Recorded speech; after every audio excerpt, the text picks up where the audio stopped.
When we begin this session, do you understand that in the Garden of Eden, if Adam and Eve would have made a different choice than they did, there would have never been a flood? Do you understand if they made a different choice than they did, there would have never been a disease?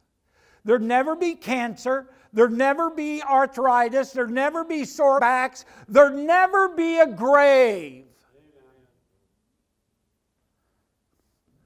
The lesson that I need to learn is that God placed their feet in a road that they would walk for an eternity. With children, families, filling the earth, development, things taking place in the earth. The earth wasn't created complete. He said to them, be fruitful, multiply, occupy. Their feet were in that path. But when they made the choice, they stepped into a different path. The flood didn't just happen. It happened as a result of a decision. Do you understand? And that's a principle that we're losing in society today. The Bible is clear. The curse causeless does not come. If we walk in the paths of righteousness, there will be a sure outcome. It's not guesswork. If I walk a path of a different gospel, atheism, secular humanism, whatever you want to term it, if I put my feet in that path, there's going to be a sure outcome. It's not guesswork.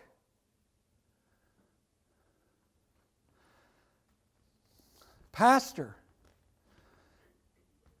I need help. What? My wife doesn't love me anymore. How do you know? She told me. Wow, that's pretty bold. Why? I don't know. We got in an argument and I hit her. And you're shocked? You're surprised? You drink, you drive, you die. What is so difficult to understand about that? You shoot drugs into your veins, you're going to die. Is that there's no shock to that. But somehow in our human mind, we think that we can pick and choose from any path, any tree, anything we want, and we're sadly disappointed if something goes wrong. We can't understand it. Is that point becoming clear? Okay, then the other gospel won. Judaizers won. It became Christ plus something else, which now then is going to put our feet on a pathway. Now this other gospel debate's probably happening somewhere around 70 A.D., maybe a little before that. Bible teachers, you're here. Am I close in the approximation? 70, 80 A.D., somewhere around in there. 45, A.D. 45. Okay, so it's there. So the church steps over into the other gospel and starts walking. We don't see huge results until about 200 years later. And man, by the time we hit 300 years later, it is too late to discuss it. Because by the time 300 A.D., the church is strong enough to persecute themselves. And so what the church did, devised a plan that then would go for 1,260 years, according to the Bible. They devised a plan that any dissenter was persecuted. There was no planned debates. People will say, no, all these councils were debates. Those debates only took place because of miracles. Even when Martin Luther showed up before the council, they didn't want to debate. They wanted him to recant. I mean, it was his diplomacy that said, oh, first you got to let me understand what you want to recant from. Then that started the debate. They didn't want to hear from him. They wanted to silence him. They wanted him just to acknowledge. How in the world would that ever happen? It would never happen in the gospel path. Find anywhere where Jesus would uphold something like that. By the way, if you want to know what the kingdom of heaven is like, then make a study of Matthew 5 through 7. And if you don't like Matthew 5 through 7, you're not going to like heaven. You know, that's where the wonderful thing we rejoice in, where Jesus tells us how to meet resistance, how to meet force. And that is, you know, when that Roman soldier comes and grabs you by the arm, yanks you out of the pathway, puts you on his road, puts the pack on your back, and says you're going to walk a mile. Jesus said, walk the mile. And when he reaches over to take the pack off your back, you say, just a second. I'm going to walk 2 miles. Why? Because heaven says, when I make that choice to serve the second mile, I am free.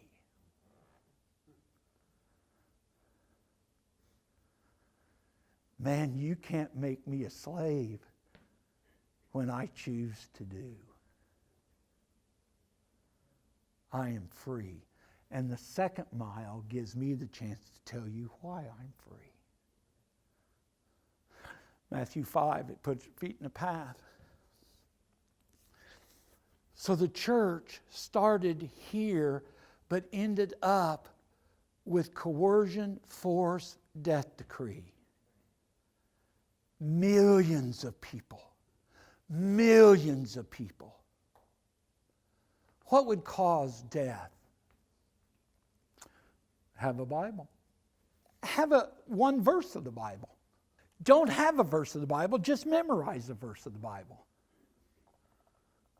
For God so loved the world that he gave his only begotten Son, that whosoever believeth in him should not perish, but have everlasting life. Death decree. You die. Why would you ever think you as an individual could ever interpret or understand the Bible? The very cornerstone of religion became that nobody can understand the Bible. That is a collective thing done by a church, and all the rest of us just agree to it. And this is where it began. They began to establish a hierarchy. Now that hierarchy was an interesting journey. Now you say, why would anybody, I personally don't know, but why would anybody who is standing in the highway of liberty, oneness in Jesus Christ, and all that that could mean to us, turn away from that to step over here to have barriers between us? Why would we ever do that? Except there's a desire in me that wants that. I want that difference. Do you know who doesn't want the difference? Here's who doesn't want the difference. Here's highest level, next level, next level, next level, next level, next level, next level, next level. Who doesn't want the difference? That guy right there. This guy's okay, as long as he can look at somebody else and say, I'm above him. You say, oh, is it really like that? For 3.5 years, that's where the disciples were. Do you know the disciples never asked to be there? They didn't ask that. They were satisfied for Jesus to lead. Peter just didn't want John above him in that leadership. Right? Because he was into another gospel. Are we into another gospel? Does position make a difference among us? Paul warned them in Acts chapter 20, I believe it is. Paul said, "From this day forward you will no longer see my face. I'm making my final journey. I've counted the cost. I fought the fight. I've upheld the faith. It is my desire to plant it in Rome. I know it will cost me my life. But I am warning you that when I am gone, wolves are going to come in to the flock." I wish he would have stopped right there. It'd be okay. Man, if we could be one. To have that bond of fellowship that Christ can only bring. And be persecuted by the world. Who cares? So what? You think Stephen was whining when they threw him on the ground and rocks started hitting him and he looked up into heaven and he said, "Behold, I see Jesus standing next to the throne of God." And Jesus was approving of him, smiling, accepting him. You think that's not worth the stoning? Acceptance of Jesus. See heaven. See it with your own eye. It's worth the stoning. But he didn't stop there. He said, "Even men from among your own selves will begin to divide the church after themselves." And there begins the fight and the warring and the other gospel. Men putting Christ plus something else, and then the something else we fought about. So somebody's something else was one thing, somebody else's something else was another thing. So I draw people after my thing. And you draw somebody after your thing. And the church began to divide out. Things begin to collapse. Things to be internalized. Man had to have a solution. So the solution was the hierarchy. That the hierarchy would decide and everybody else would follow along. I want you to understand then what the development of a hierarchy means. Hierarchy, and I'll put it in the terms of popery. But understand, hierarchy can exist apart from popery. So, hierarchy, pope, cardinal, bishop, priest. Be patient, I'll get to you in a minute. Then it's slipping my mind, but there's a couple other categories, and finally we're going to get down here to people. Now, originally the thought was, here's God. So basically what happens is God tells the Pope tells the Cardinal tells the Bishop tells the priest tells monks, others, and finally they tell us. Do you understand? That's 1,260 years of church history. Hierarchy. Well, then somebody ought to ask, and they did. They did ask these questions. Well, wait a minute. What happens if the Pope's wrong? And so somebody got busy and thought, man, that's a great question. So how do we answer that? Oh, well, the Pope can't be wrong. He's infallible. Oh. But what if it's a corrupt pope? And he is wrong. And why would anybody ever ask, is it a corrupt pope? Read the history.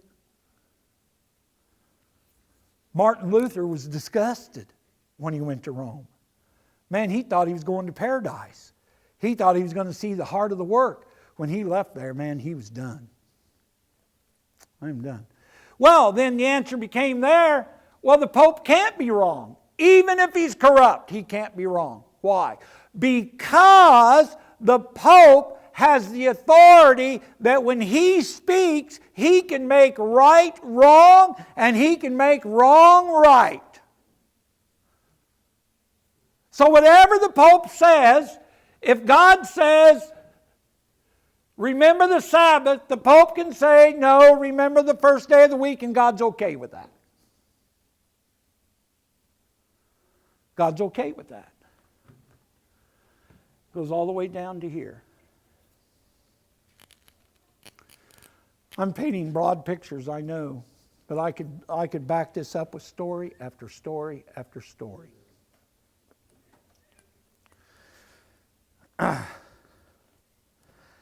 You know, society had the same thing going on. And that was called divine right of kings. So divine right of kings is the exact same thing as this, only you cross out pope and put king. And then you put his ministers. Then you put who he uses. And they go all the way down to the people.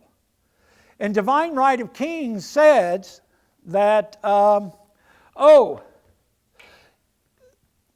Louis XIV is king because God made him king. See, that's the word divine. Then what's right? See, divine right of kings. We understand kings, there's Louis the 14th. Divine, God, that's God makes him king. Divine right of king. What is the right that the king has that they said God gave him? And that right was this. Whether the king is right or wrong, you obey. Because you answer to the king. And if God has to deal with somebody, God will deal with the king. But no matter what the king says, you do it. That's your responsibility. That's your obligation. That's your duty. Under the laws of the universe, your duty. King. God works with him. You do what he says no matter what. And that unleashed the greatest immorality, abuse that the world has ever seen. You say, wow, how do you mean? Oh, just somebody in your history class, if anybody's studying 1946, 1947, 1948, the Nuremberg trials, somebody tell me what was the number one defense of the people who were put on trial at the Nuremberg trials for the murder of 6 million Jews. I was ordered to do it. Because even up to that point in Germany, divine right of kings was alive and well. The leader said this, you do that no matter what. That's the other gospel. See, the other gospel will always put someone between you and God. Always.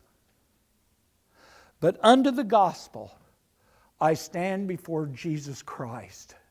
Nothing between him and I.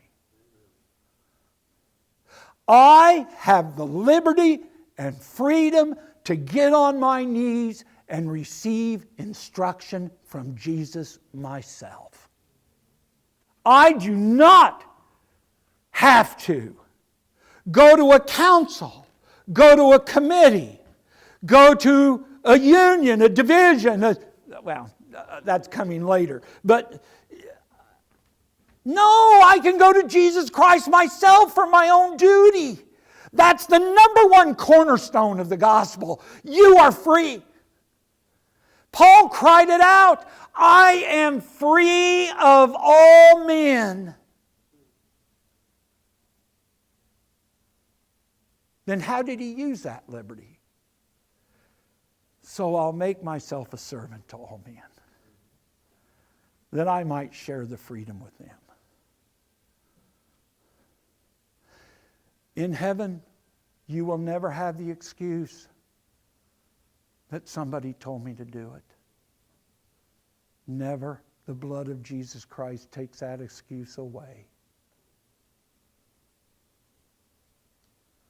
But divine right of kings, popery, hierarchy, these things have reigned in our world that has shaped our thinking. It shaped our societies. It shapes the inner desires of our hearts. It shapes a desire and a longing to be one, to be first, to be ahead. It is anti-gospel. Jesus said in Philippians, let this mind be in you, which was also in Christ Jesus. Look upon the things of others as important to people, gospel-oriented people. Set in the gospel, gonna buy and sell a car. Would be interesting. So, you won $1,000 for the car. I really think it's worth $1,200. No, it can't be worth $1,200. You better look at the brakes. Because I think you're going to have to fix them. In fact, I think the car's worth about $900, to tell you the truth. No, man, I can't take advantage of you. You've got to, man, no, it's probably worth at least $1,250. You know, you can say, Dean, you're exaggerating. But in a practical sense, we've got to wrestle with. In a practical sense, what does it mean to look upon the things of others as important as your own? That's not just a theory. That's a live out life on this earth.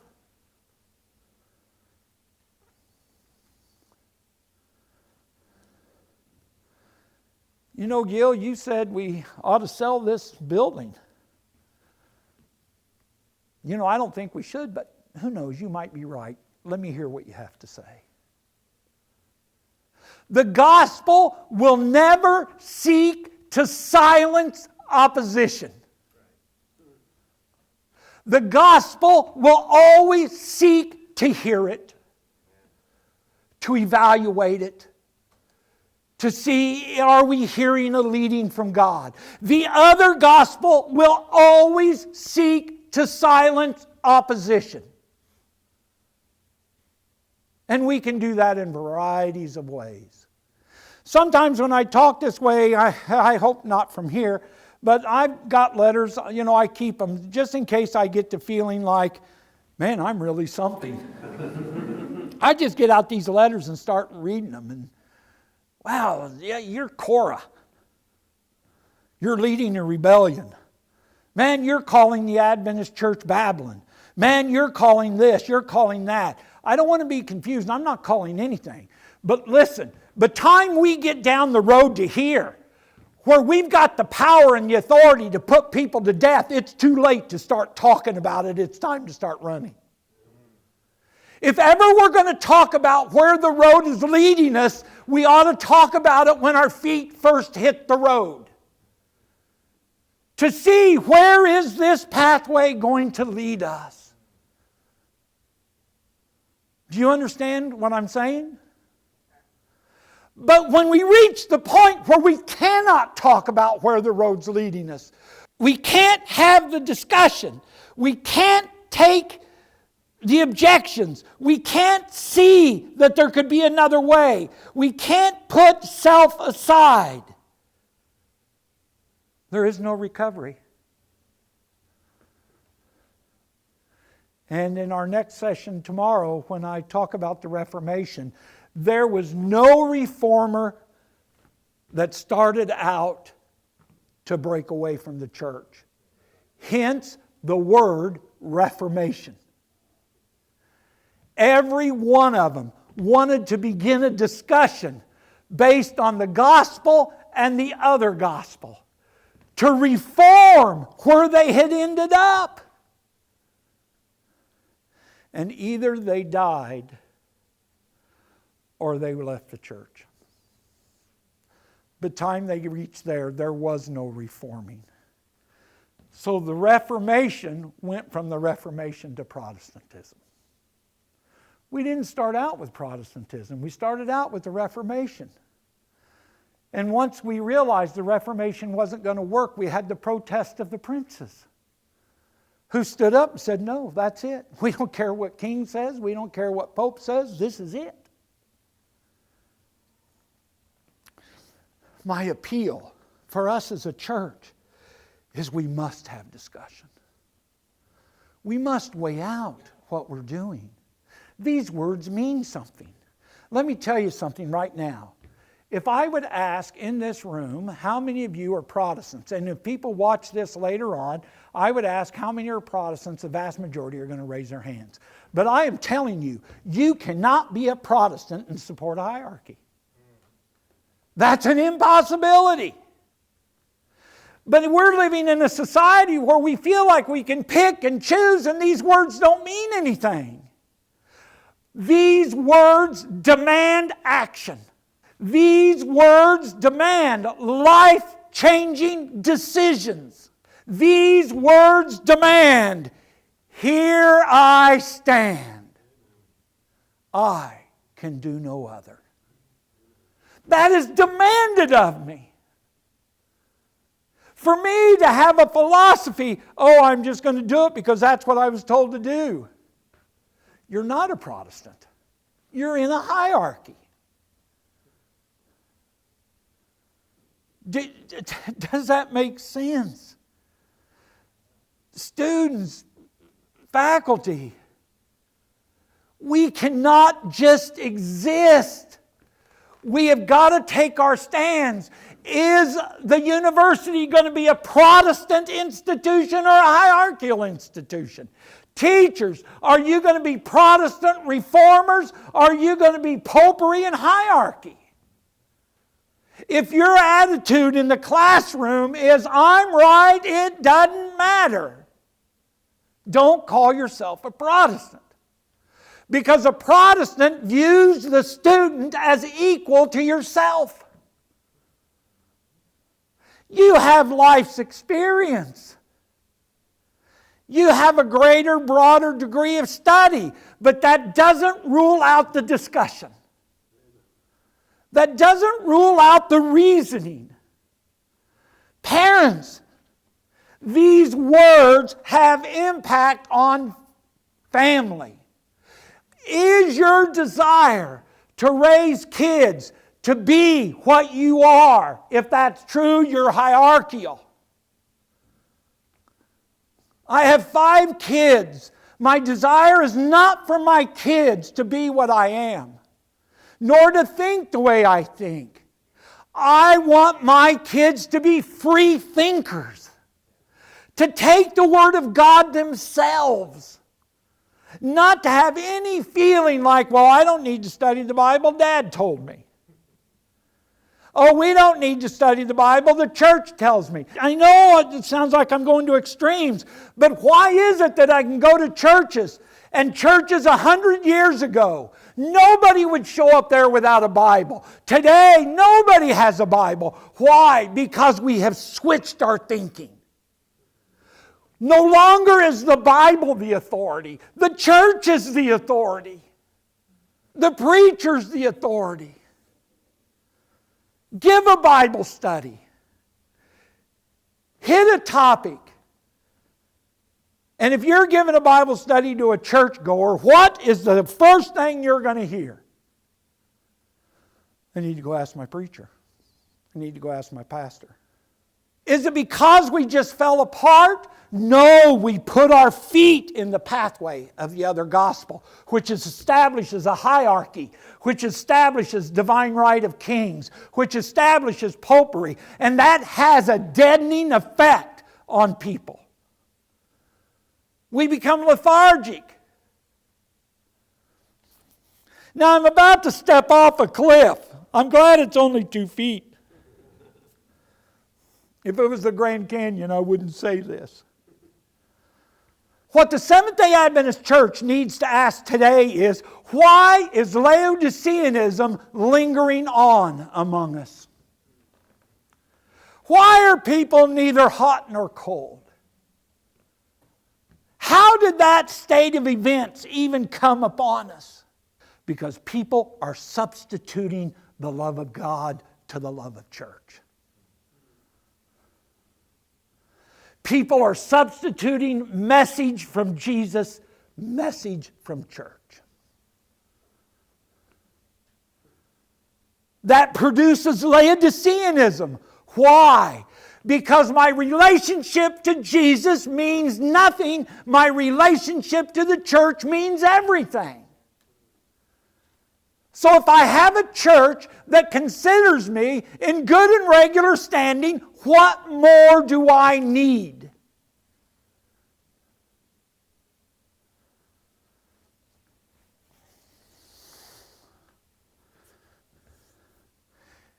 It was a long journey of night. In these books that I've read, I can't express the misery that fell upon this world. Even non-believing, they would never say it was because of what I'm talking about, but even non-believing, atheistic, humanistic educators would call it the Dark Ages. It was worse so bad in planet Earth. I personally believe if the Reformation, if Wycliffe and others did not stand up, we wouldn't be here today. We were on our way out. The cruelty, inhumanity, it was appalling.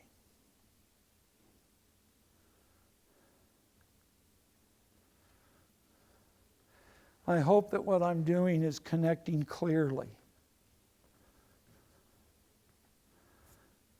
See, because I see what happens is we get down here and we have social issues taking place, and we all start battling over social issues.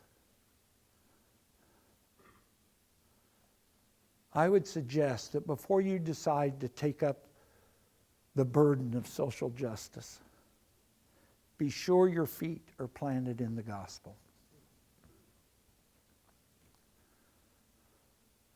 Because the other gospel will only do social justice for you, even if it has to deny it to somebody else. The other gospel will have the attitude of, yeah, you've had it good for 300 years or 500 years. Now it's our turn, so it's going to be good for us, bad for you. That's the other gospel. That's living under a hierarchy. That's living under divine right of kings. That's living under popery. And you say, how can you apply it that way? Do you know that the divine right of kings, the general population believed it? They believed it. So whatever the king did, they did it. You know, they could come and take all their crops. They starved. They believed divine right of kings. In Rome, A.T. Jones says in the Two Republics, he said in Rome, they looked at him and they said, he's august. And they crowned him. Then they said that he was infallible. He was magnanimous. He was this. He was that. Finally, they put one last crown on his head and they said, he is God on earth. Then they killed him. Under divine right of kings, how did they change kings? They took the line of kings as long as they could take it, then they killed them. That's what that produces.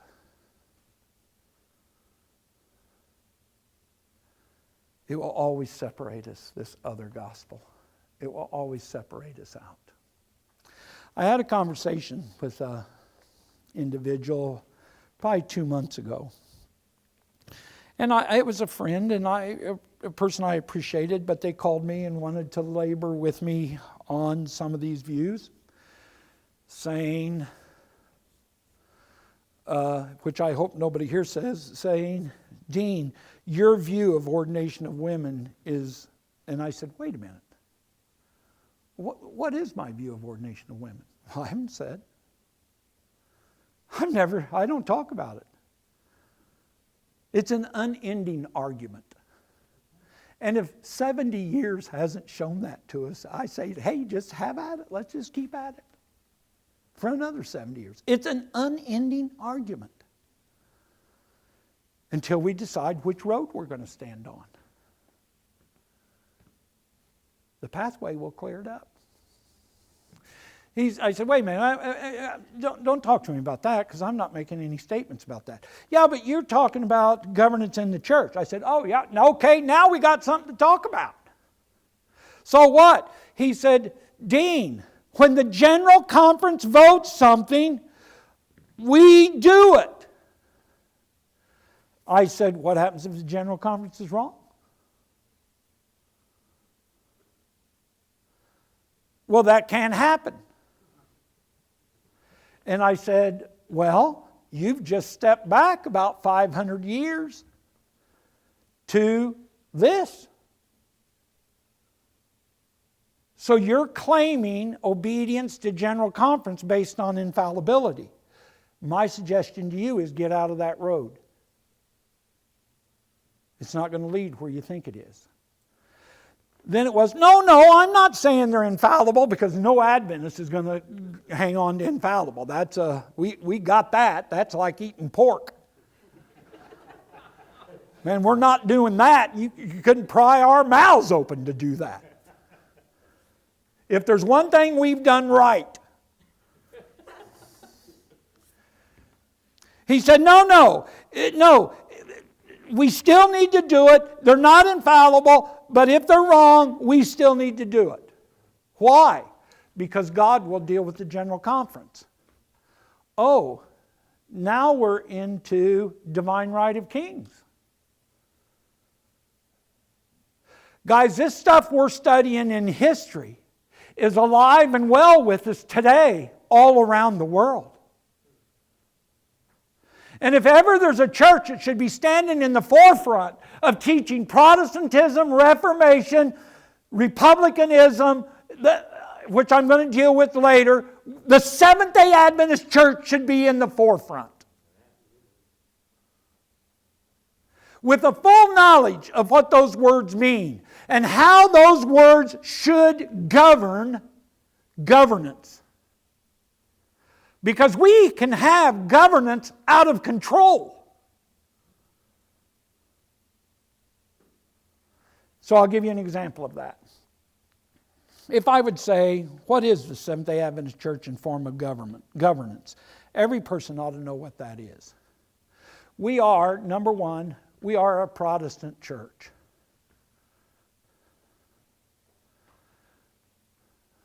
We are a representative form of government, which is republicanism.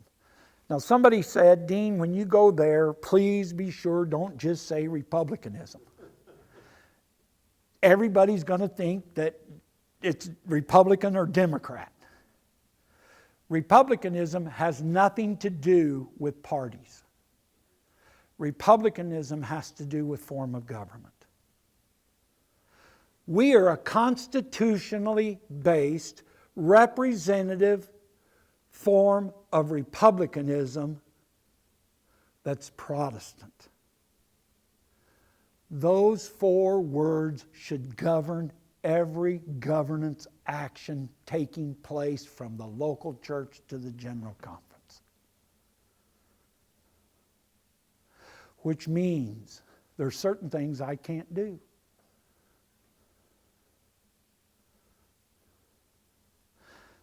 So I'll give you an example of what you can't do. You can't have the church council take the vote and then walk out and substitute it with what you want to do. You can't do that. The moment you do that, you give up these 4 words and buy these words. Am I being clear, or is it confusing?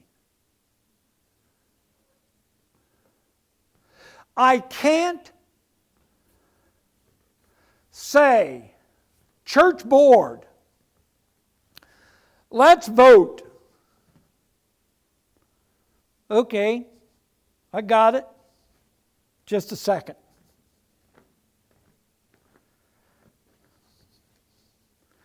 Hey, I'm taking a vote over here. How would you vote? Got it. Hey, I'm taking a vote over here. How would you vote? Got it.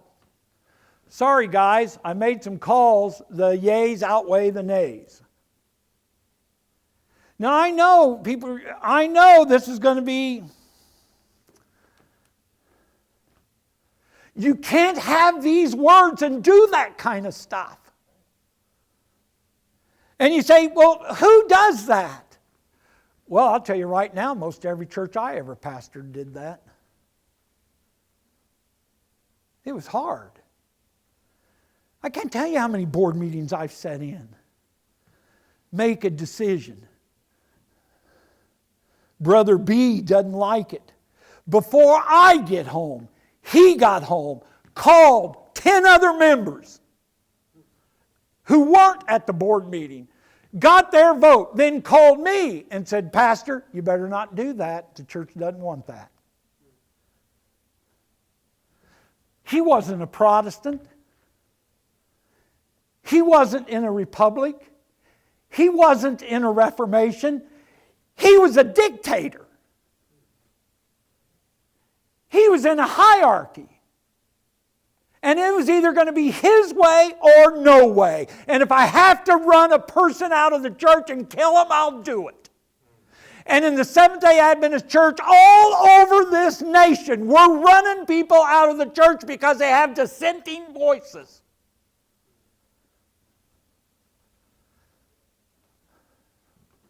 Can't do that.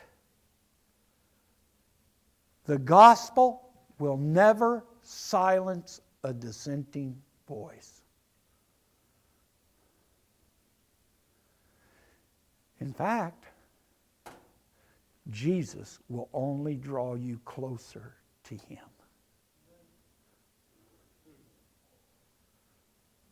If you dissent with Jesus, He will never say, go away. He will say, come closer. Come closer. There's something else I want to show you. Come close to me. Walk with me. Talk with me.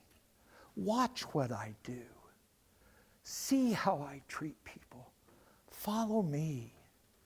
The other gospel will always divide and push away to protect the right.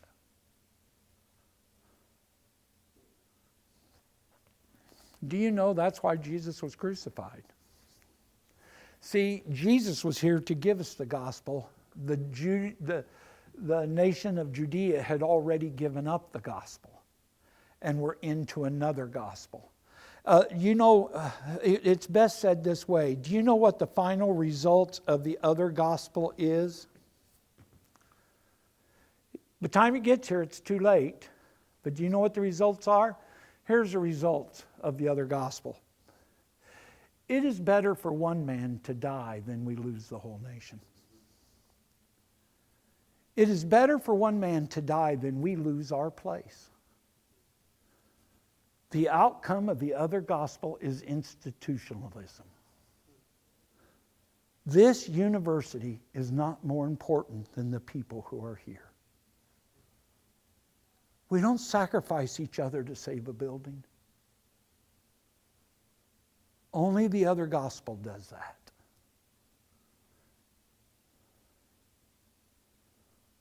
Does that make sense? So why did they kill Jesus? I think the beginning of the end for Jesus started in church. It was Sabbath. He was in the synagogue, and the church service was getting ready to start. And a woman came walking in. I don't know her age. I know nothing about her. All I know is that she couldn't stand up. And she comes to church bent over. That bent over isn't from a backache that morning. That bent over is all her life, all her existence. And she comes to church on Sabbath. You're about to see the difference between the gospel and the other gospel. What does the gospel do? The gospel puts his hand on her shoulder and says, "Woman, stand up." And for the first time in her life, she was erect, pain-free. She could look eye to eye with her Savior. Are you glad? You might be bent over tonight. The other gospel immediately responded. How is it that you come? You have 6 days to come to this church to be healed. Come back another time. That is always the other gospel. Which gets the word hypocrisy. You say, why hypocrisy? Because I'll tell you right now, if that priest came to church and he was bent over and in pain and Jesus touched him, he wouldn't have said, no, don't do that. I'll come back tomorrow. He would have accepted it. Why? Because he's worthy of it. And she isn't worthy of it. And that's exactly what Jesus addressed. If you have a donkey that falls into a ditch on the Sabbath, do you not get it out? What's the answer? Yes. Why? Because that donkey has value, that woman has no value. So whatever he was receiving of the blessings of God, he was receiving it on the basis that he deserved it, and he would take a blessing that he got and deny it to another person. That is the other gospel.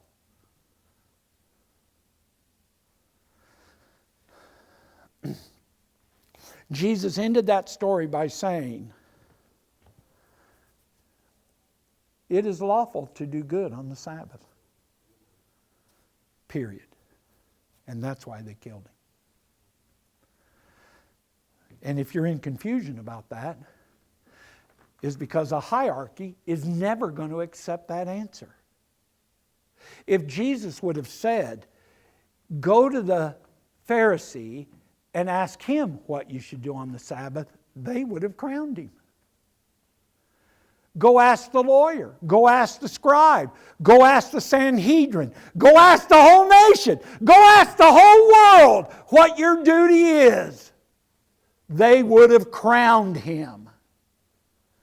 But he said, it's lawful to do good, period. Then how do you decide that? You go to God and ask him. You go to God and say, "Dear Jesus, what is it you would have me do?" And that's what the hierarchy can't stand or tolerate. And that's what produces persecution. That's what produces death decrees. That's what produces yellow stars on people's garments. That's what produces any markings you want to put on a person. That's what produces the walls and barriers among us. The maxims of this world will not tolerate the teaching that the individual is free to God and Him alone. The world will not stand for that. And if the other gospel's in the midst of us, we're not going to stand for it either.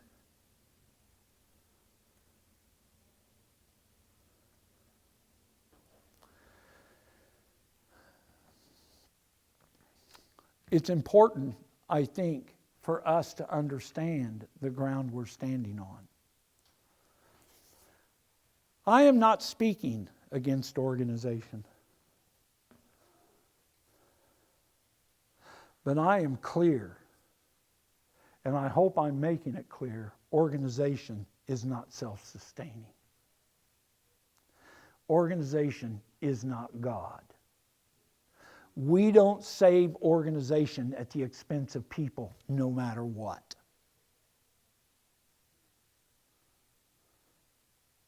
That is the other gospel.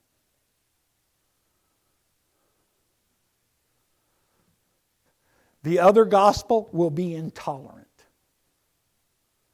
The other gospel will have the characteristics that if you don't do what you're told, you will be ostracized. Look the same, talk the same, act the same is the other gospel. Unity is the gospel. Uniformity is the other gospel.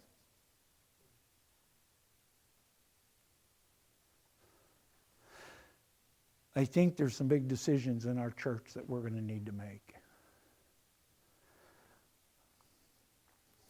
I think we're going to have to check, are we in the gospel? And are we teaching the gospel? And I pray that we will have the courage to do that. To talk and evaluate it. And if we've started down a wrong path, get out of that path and put our feet in the right path.